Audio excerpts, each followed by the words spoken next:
Assalamualaikum, salam sejahtera. Selamat datang kembali di channel cerita horor Ben History.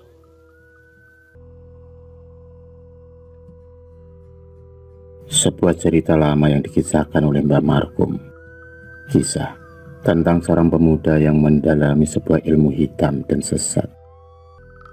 Mbah Markum menceritakan awal mula orang tersebut sampai menjalani ritual tersebut. Dan itu adalah salah satu syarat terkabulnya atau terlaksananya semua apa yang diharapkannya. Sarkam, nama laki-laki tersebut. Dia terlihat lagi banyak masalah dalam kepalanya. Wajahnya tampak lesu dan sedih, tubuh lusuh, dan pakaian yang tampak kotor. Suara-suara binatang malam pun mulai menyeruakan suaranya, meski hari itu masih sore.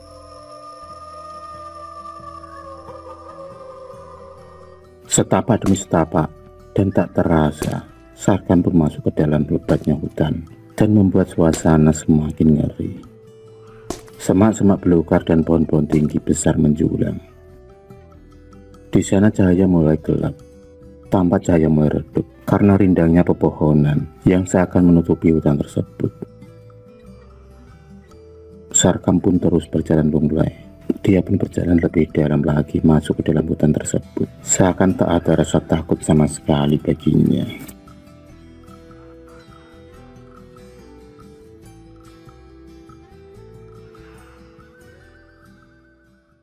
Malam mulai datang. Sarkam begitu letih dan lelah.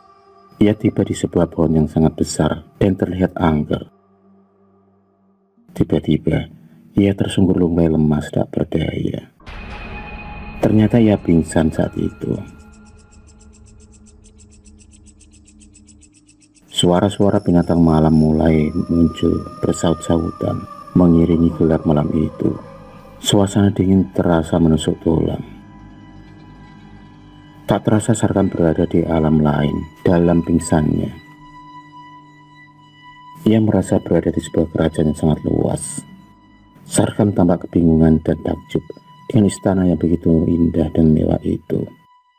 Belum pernah ia menjumpai berada di sebuah istana yang mewah dan gemerlap kilauan emas permata. Masih dalam kebingungannya, samar-samar ia mulai melihat seorang putri cantik yang tengah duduk manis di sebuah singgasana yang megah dan diapit oleh para dayang-dayangnya yang sangat cantik. Senyum bibir manis sosok wanita tersebut tersungging terlihat di bibirnya. Wanita berambut panjang dan bermahkota itu sangat mempesona, membuat siapa saja yang melihatnya akan jatuh cinta dan takluk dengannya. Begitu juga Sarkam yang tak kalah takjub dan terbuai dengan pesona kecantikan wanita tersebut.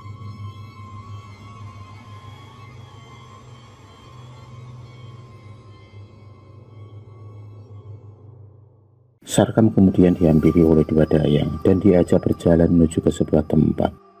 Ternyata tempat itu adalah kolam pemandian yang berair hangat. Oleh dua dayang tersebut, Sarkam kemudian dimandikan di sana. Sarkam hanya bisa menurut saja dengan apa yang mereka lakukan. Setelah selesai mandi, Sarkam kemudian diantar dua dayang tersebut berjalan menuju ke sebuah kamar. Ia pun diantar dua dayang tersebut ke kamar yang sangat besar dan sangat mewah. Terlihat seorang wanita cantik dan seksi tengah berada di atas sebuah ranjang yang bersebrakan kain putih bersih dan wangi. Wanita tersebut sangat cantik dan mempesona. Kulit putih mulus dan tubuhnya yang padat dan rambut yang panjang terurai bebas. Wanita cantik tersebut melambaikan jemari tangannya ke arah Sarkam sebagai kode agar Sarkam mendekat ke arahnya. Sarkam sendiri seperti sudah terbuai, terhipnotis atau terkena ilmu sihir yang membuatnya segera melangkah menuju wanita tersebut. Ia pun segera berjalan menghampiri ranjang tersebut. Sarkam pun sudah terbuai akan kecantikan sosok wanita tersebut.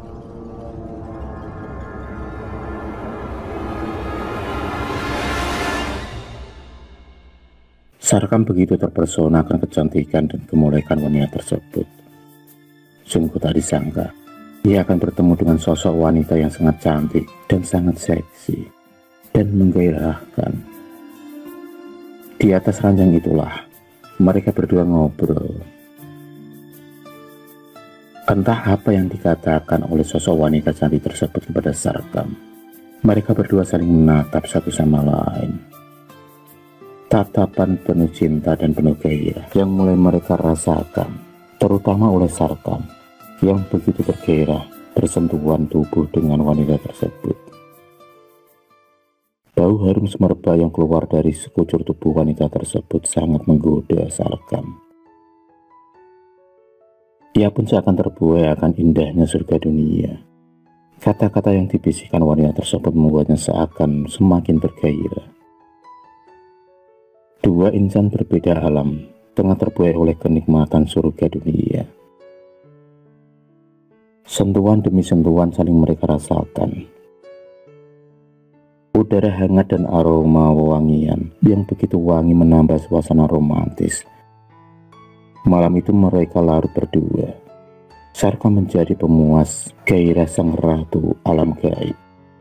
Ia merasakan hal yang luar biasa yang belum pernah ia rasakan dengan wanita manapun selama ia hidup.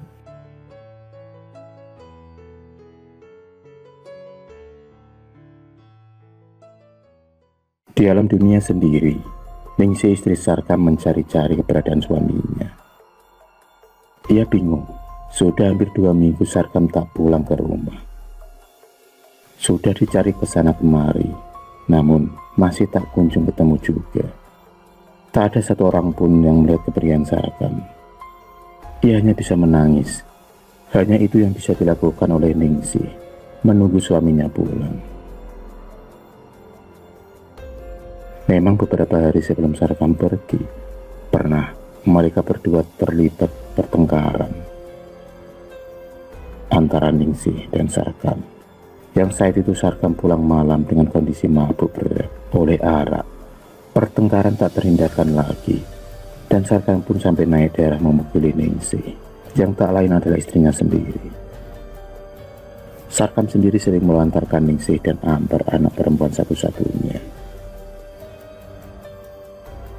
Beberapa hari sejak pertengkaran mereka itulah, tiba-tiba Sarkam pergi entah kemana, seperti ditelan bumi, dan tak pernah pulang ke rumah. Entah dia pergi kemana, Ningsih tak tahu. Dan memang saat itu Sarkam tengah pergi tanpa tujuan.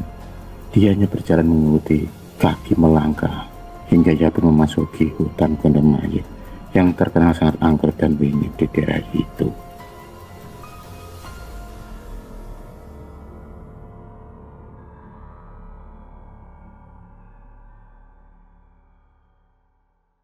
Sudah banyak warga dan penduduk yang mengalami hal-hal mistis jika masuk ke dalam hutan yang lebat itu. Berbagai cerita mistis dan horor pasti selalu mengiringi pulangan mereka yang bisa kembali dari dalam hutan itu. Karena dulunya hutan itu sudah sangat dikeramatkan secara turun-temurun. Banyak cerita orang yang hilang setelah masuk ke dalam lebatnya hutan Gondomayit tersebut. Tak jarang juga ada juga yang bisa selamat keluar. Tapi tak jarang juga yang keluar, tapi bertingkah aneh seperti orang gila atau hilang ingatan. Banyak kisah mistis seputar hutan Gondomayit yang membuat bulu kuduk merinding jika mendengarnya. Ada juga cerita yang turun-temurun beredar.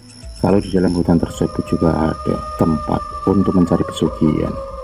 Pesugihan kekayaan dengan menumbalkan sesuatu, entah nyawa atau sebagainya. Dipercaya di dalam hutan itu tinggal bangsa jin yang berumur ratusan tahun. Ada yang baik dan ada juga yang jahat, yang mereka bisa atau sering menyesatkan orang-orang yang masuk ke dalam hutan tersebut.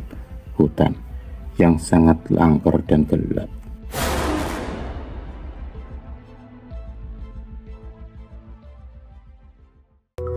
Beberapa orang mengatakan di dalam hutan itu terdapat tempat keramat pesugihan, tempat di mana digunakan untuk memuja pesugihan. Salah satunya adalah pesugihan dengan kawin atau mengawini ratu jin penguasa hutan tersebut. Orang-orang yang mujur akan mendapatkan kekayaan yang berlimpah, mendapatkan harta yang banyak, hingga mereka akan menjadi kaya raya hanya dalam waktu yang sekejap, karena akan ada uang gaib yang mendatangi mereka. Jadi tak heran jika ada orang yang berhasil selamat dari hutan tersebut, terus mereka tiba-tiba menjadi orang kaya. Sarkam masih tergolek lemas di atas ranjang empuk dan mewah ratu siluman penguasa alam gaib hutan Gondomayut. Tapi ada rasa puas dan bahagia tersungging di wajahnya. Sementara itu terlihat sang ratu yang tergeletak tertidur di sampingnya. Sarkam telah menjadi budak pemuas nafsu sang ratu penguasa alam gaib tersebut. Sudah beberapa minggu dia berada di alam istana ratu jin tersebut, dan selama itu pula ia menjadi pemuas ratu di setiap harinya.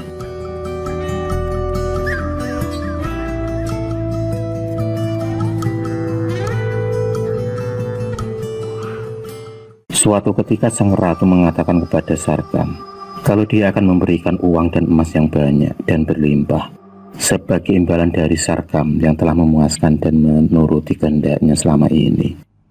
Karena dengan mengawini janda-janda tersebut, sang ratu akan datang merasuk pada janda-janda tersebut yang telah dikawini oleh Sarkam. Dia akan bersatu saat mereka berhubungan. Para janda-janda tersebut hanya dijadikan wadah sang ratu untuk memuaskan hasratnya bersama Sarkam. Itu merupakan syarat untuk melanggengkan pesugihan dan kekayaan yang akan diberikan oleh sang ratu. Sarkam yang mendengar janji dari sang ratu, dia pun sangat senang dan gembira. Dalam benaknya dia akan menjadi orang kaya dan tidak menderita lagi. Ia pun menyetujui dan menyanggupi segala syarat yang diberikan oleh sang ratu. Sarkam pun kembali di alam dunia. Dia tampak berjalan menyusuri jalan hutan menuju ke rumahnya. Dia membawa sebuah tas yang berisikan uang dan emas dari pemberian sang ratu. Ia tampak sangat gembira dan senang.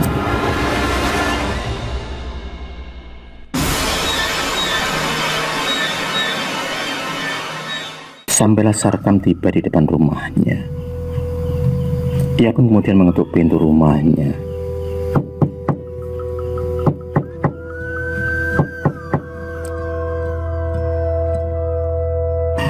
Rasa bahagia tampak di wajah Ningsih.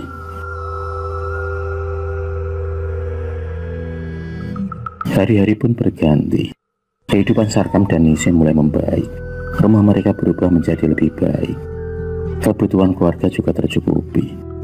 Sarkam pun teringat pesan dari sang ratu agar ia mulai mengawini wanita-wanita yang sudah menjadi janda sebagai syarat agar kekayaannya bertambah. Dan mulailah aksi Sarkam untuk mencari janda-janda yang mau dinikahinya atau dikawininya. Tanpa sepengetahuan istri Sarkam, 1 bulan kemudian Sarkam pun mendapatkan mangsa seorang janda dari desa sebelah yang tiba-tiba saja suka dengannya saat bertemu Sarkam di sebuah warung. Entah karena pelet atau apa, tiba-tiba janda tersebut tertarik dan minta dinikahi oleh Sarkam. Sarkam pun mengabulkan keinginan janda tersebut yang bernama Mirna. Dia pun sangat senang dan gembira. Beberapa hari Sarkam menginap di rumah janda tersebut dan menghabiskan waktu bersama janda tersebut untuk bersenang-senang.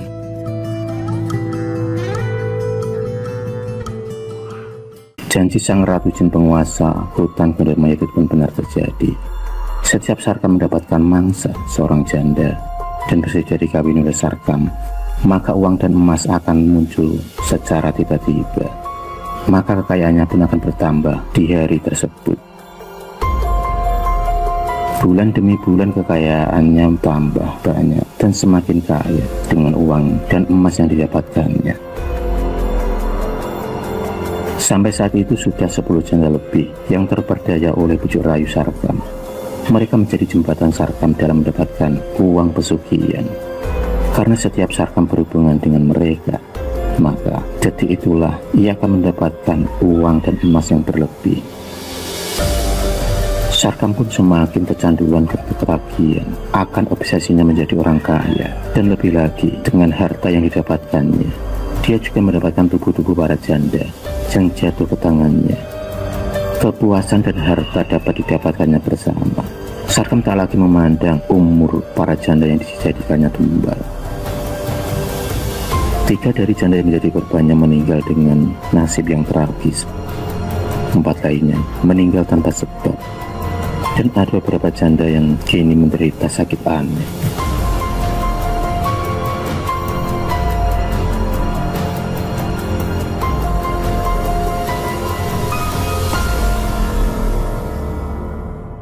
Ningsih istri Sarkam tidak tahu apa yang diperbuat oleh suaminya. Yang ia tahu suaminya sering pergi keluar kota untuk berbisnis. Dan selama itu juga ia tercukupi, tidak seperti dulu. Pernah juga Ningsih bertanya-tanya dalam hati, apa usaha sebenarnya dari suaminya yang selalu uangnya bertambah ketika ia pulang. Tahun demi tahun berganti, dan Sarkam pun berhasil memperdaya 30 janda lebih selama itu, tanpa ada masalah. Korban Sarkam ada di mana-mana dan berbagai daerah yang ia singgahi. Dari beberapa daerah dan kota, dari mulai janda yang muda hingga janda yang tua, semua menjadi korbannya. Sarkam semakin ketagihan dengan aksi yang dilancarkannya. Ia bertekad untuk mendapatkan tumbal hingga 40 janda agar kekayaannya bisa langgeng setelah syarat itu terwujud. Sarkam selalu berpindah-pindah dari daerah satu ke daerah lain untuk mencari korbannya. Harta dan kekayaan telah membutakan hatinya. Apapun akan dilakukannya demi kekayaan yang ia dapatkan, termasuk menumbalkan janda-janda yang harus dikawininya hingga 40 orang. Kurang satu lagi korban yang harus ditumbalkannya, hingga genap 40 orang.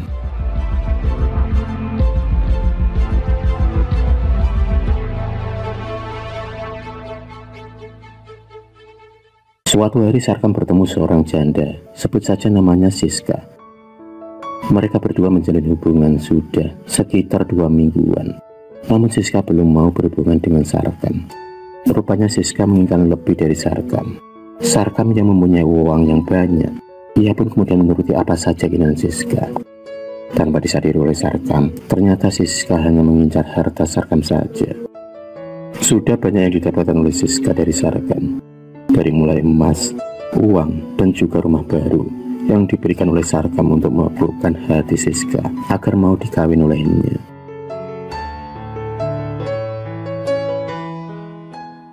Suatu malam saat Sarkam tengah tidur bersama Siska di sebuah villa tempat mereka menginap, terjadi anas menimpa Sarkam saat itu. Sarkam tiba-tiba kejang dan memuntahkan busa dari mulutnya. Ternyata minuman yang diminumnya telah diberi racun yang sangat mematikan. Tewaslah Sarkam di tempat itu seketika.